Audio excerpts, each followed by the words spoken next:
სასტუმრო ჰოლიდეინში საგამოძიებო მოქმედებები უკვე რამდენიმე საათია გრძელდება. ექსპერტ კრიმინალისტების მანქანა ისევ პერიმეტრზეა და ამ დრომდე ჩვენ შინაგან საქმეთა სამინისტრო არ გვიდასტურებს ინფორმაციას იმასთან დაკავშირებით, ჩხრეკის შედეგად ამოღებული არის თუ არა ცეცხლსასროლი იარაღი, რომლითაც სავარაუდოდ სასტუმროს ნომერში სწორედ გასროლა მოხდა. დანამდვილებით ვიცით ის, რომ შეიარაღებული მამაკაცი არის დაკავებული, ის დროებითი მოთავსების იზოლატორში უნდა იყოს წესით ახლა გადაყვანილი და ბრალის ოფიციალურად წარდგენას უნდა ელოდებოდეს. შინაგან საქმეთა სამინისტროს გამოძიება ორი მუხლით აქვს დაწყებული, ეს არის მუხარა და ცეცხლსასროლი იარაღის უკანონო შეძენა შენახვა.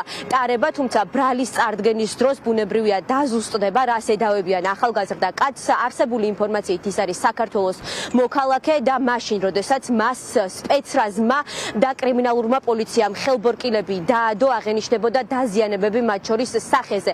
უცნობია რა ვითარებაში მიიღო მან ეს დაზიანებები, მაშინ როდესაც სასტუმროს პერსონალს დაუპირისპირდა თუ დაკავების დროს, თუმცა ბუნებრივია ამასთან დაკავშირებით არსებობს არაერთი კითხვა.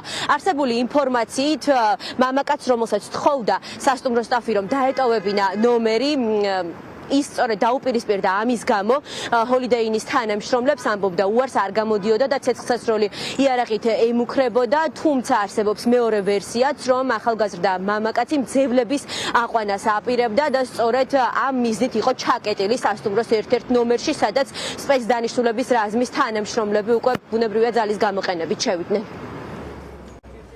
ქვედა სართულზე ვიყავი, როცა პოლიცია შემოვარდა და ერთი კაცი აიყვანა.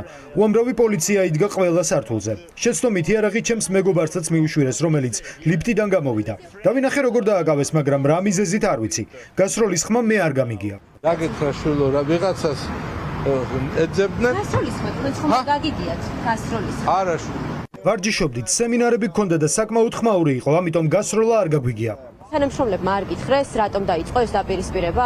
რატომ არ გამოდიოდა ეს მამაკაცი ნომრიდან? არ ვიცი, დეტალები ამის. პოლიციასაც თქვენ არ გამოუკითხეთ? არა, მე ახლა იარაღი ამოიღეთ, ცეცხლსასროლი იპოვეთ?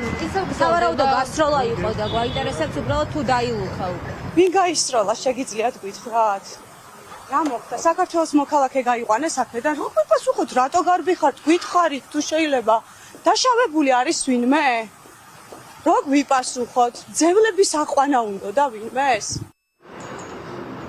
არსებული ინფორმაციით სავარაუდო გასროლის შედეგად არავინ დაშავებულა, 112-ში კი ზარი სწორედ ჰოლიდეინის თანამშრომლებმა განახორციელეს, რომლების მიმართაც სავარაუდო მუხარა სწორედ ცეცხლსასროლი იარაღით და სიცოცხლის მოსპობით განხორციელდა. არსებობს ბევრი კითხვა დღეს მომხდართან დაკავშირებით, ამ კითხვებს პასუხი უკვე გამოძიებამ უნდა გასცეს. სავარაუდოდ ხვალ უკვე დაკავებულ მამაკაც ბრალის დადგენილებას ოფიციალურად გააცნობენ და მისი პოზიციაც უკვე ცნობილი გახდება. იმასთან დაკავშირებით ჰქონდა თუ არა რეალურად ცეცხლსასროლი იარაღი და რატომ იყო ჩაკეტილი ჰოლიდეინის ერთ-ერთ ნომერში, ან ემუქრებოდა თუ არა ვინმე სიცოცხლის მოსპობით. სპეცოპერაცია და გასროლა სასტუმრო ჰოლიდეინში ლიზა ლასარეშვილი საუბრობდა დეტალებს.